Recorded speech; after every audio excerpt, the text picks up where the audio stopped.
Well, my guest tonight is Dr. Jeff Weld. Thanks for being here and taking some questions. My pleasure. Let's start with the space we're sitting in. Yeah, isn't this wonderful? You look around at the furniture, it's quite unique. We don't see rows, desks, chalkboard. We see comfortable spaces for collaboration, innovation, creation, interdisciplinary study. Technology, there are flat panel TVs and iPads. Cutting edge.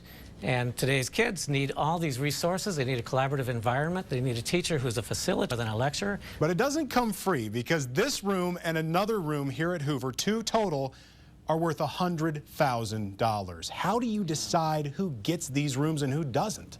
So the STEM Council dispersed those funds on a competitive request for proposals. We cast out across the state of Iowa invitations to schools to build such learning environments, and 23 applicants applied, 4 were awarded. But others see these rooms and then they come flooding you with requests. That is exactly our hope, that these seed a transformation across the state. You want to get these rooms filled with students who want science, tech, engineering, math as their career someday. How do you convince them that that's a fun thing to do?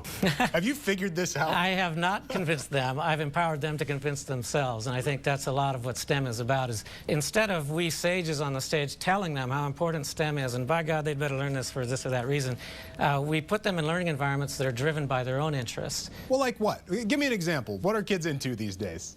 Well, certainly they're into computers and technology and app design and computer games. And so if we leverage the computer games so that they can get behind the scenes of that screen to want to figure out how they make that icon jump, or how a processor works. Now we've got them doing computer science and logic and systems understandings based on an innate interest in gaming. And earning a living.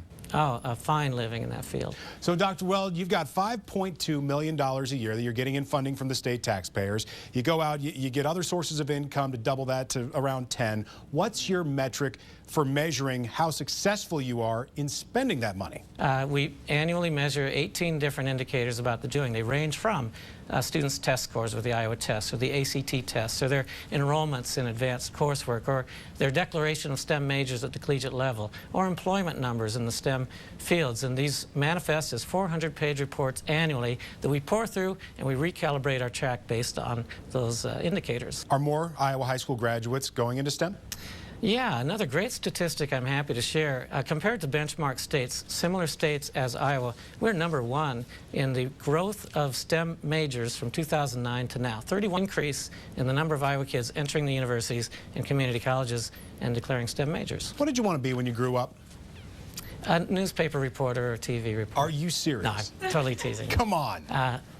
I think I saw myself exactly where I am, working in the realm of education and getting good at it to the point where I think I can influence its forward advancement, its evolution. Dr. Jeff Weld, thanks for spending 3 minutes in the chair. It is my pleasure, Dan. Thank you.